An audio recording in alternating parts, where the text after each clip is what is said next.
So ಈ ದಾರಿ ಹಿಡ್ಕೊಂಡಾಗ ಇದಲ್ಲಿ ಏನೋ ಮಾಡ್ಬೇಕಂತ ಹೇಳ್ಬಿಟ್ಟು ಮಾಡ್ಲಿಂಗ, ಸೀರಿಯಲ್ಲ, ಇಲ್ಲ ಡೈರೆಕ್ಟ್ ಸಿನಿಮಾನ, ಇಲ್ಲ ಡೈರೆಕ್ಷನ್ ಡಿಪಾರ್ಟ್ಮೆಂಟ್ ಹೋಗ್ಬೇಕಾ, ಒಂದಿಷ್ಟು ತಲೆಯಲ್ಲಿ ಬರುತ್ತೆ.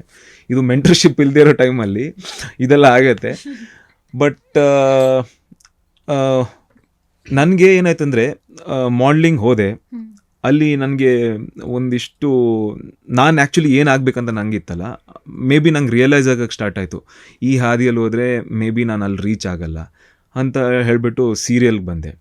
ಸೀರಿಯಲಲ್ಲಿ ಆ್ಯಕ್ಚುಲಿ ಆಗ್ತಿತ್ತೋ ಏನೋ ಗೊತ್ತಿಲ್ಲ, ಬಟ್ ನನ್ನ ಅದೃಷ್ಟನೋ ದುರದೃಷ್ಟನೋ ಆಲ್ಮೋಸ್ಟ್ ಒಂದು 45-50-60 ಸೀರಿಯಲ್ ಆಡಿಷನ್ಸ್ ಹೋಗಿದ್ದೆ. ಬಟ್ ನಾನು ಫೇಲ್ ಆಗ್ತಾಯಿದ್ದೆ ಹಲವಾರು ಕಾರಣಗಳಿಂದ. May be even I was not confident ಆ ಪಾಯಿಂಟ್ ಆಫ್ ಟೈಮಲ್ಲಿ. ಇನ್ನೊಂದು, ನಾನು ಆವಾಗ ಕೆಲಸ ಮಾಡ್ತಾಯಿದ್ದೆ. ಸೊ ಇಲ್ಲಿ ಶೂಟಿಂಗ್ ಇದ್ದಾಗ ನನಗೆ ಅಲ್ಲಿ ಈ 2 ದೋಣಿಯಲ್ಲಿ ಕಾಲಿಡೋಕ್ಕಾಗಲ್ಲ. ಸೊ ಆ ಥರದ್ದೆಲ್ಲ ಆಗ್ತಾಯಿತ್ತು. ಅದು ಬಿಟ್ಟರೆ ಐ ಥಿಂಕ್ ಸೀರಿಯಲ್ ನನಗೆ ಕುಲವಧು ಬರೀ 2 ಎಪಿಸೋಡ್ ಮಾಡಿದ್ದು ನಾನು. ಅಂದರೆ ಒಂದು ಗೆಸ್ಟ್ ರೋಲ್ ಥರ ಮಾಡಿದ್ದೆ. ಅದಾದಮೇಲೆ ನಂಗೆ ಸೀರಿಯಲ್ ಕರೆದೇ ಇಲ್ಲ. ಸಿನಿಮಾ ಆಯಿತು. ಒಂದು ಸೀರಿಯಲ್ ಆ್ಯಕ್ಚುಲಿ ಮಾಡಬೇಕಿತ್ತು, ಕರೆಕ್ಟ್. ಒಂದು ಸೀರಿಯಲ್ ಆ್ಯಕ್ಚುಲಿ ನಾನು ಮಾಡಬೇಕಿತ್ತು. ಶೂಟಿಂಗು ಸ್ಟಾರ್ಟ್ ಆಯಿತು. ಪ್ರೊಡ್ಯೂಸರ್ ಮತ್ತು ಚಾನಲ್ ಹೆಡ್ ಅವ್ರದ್ದು ಏನೋ ಇದು ಡಿಸ್ಕನೆಕ್ಟ್ ಆಗಿಬಿಟ್ಟು ಆ ಸೀರಿಯಲ್ ಡ್ರಾಪ್ ಆಯಿತು.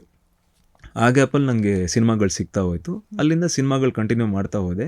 2020 ಇಂದ ಮುಂಚೆ ಒಂದಿಷ್ಟು ಸೀರಿಯಲ್ ತಿರ್ಗಾ ಕೇಳೋಕ್ಕೆ ಸ್ಟಾರ್ಟ್ ಮಾಡಿದರು, ಲೀಡಾಗಿ ಮಾಡ್ತೀರಾ ಅಂತ ಹೇಳ್ಬಿಟ್ಟು. ಮೇ ಬಿ ಆವಾಗ I had cross that path. ಇದು ಬೇಕಾ ಇವಾಗ ಗೊತ್ತಿಲ್ಲ, ಬಟ್ ಇವತ್ತು ನಾನು ಬೇರೆ ಏನೋ ಮಾಡ್ತಾಯಿದ್ದೀನಿ. ಸೊ ಹಂಗೆ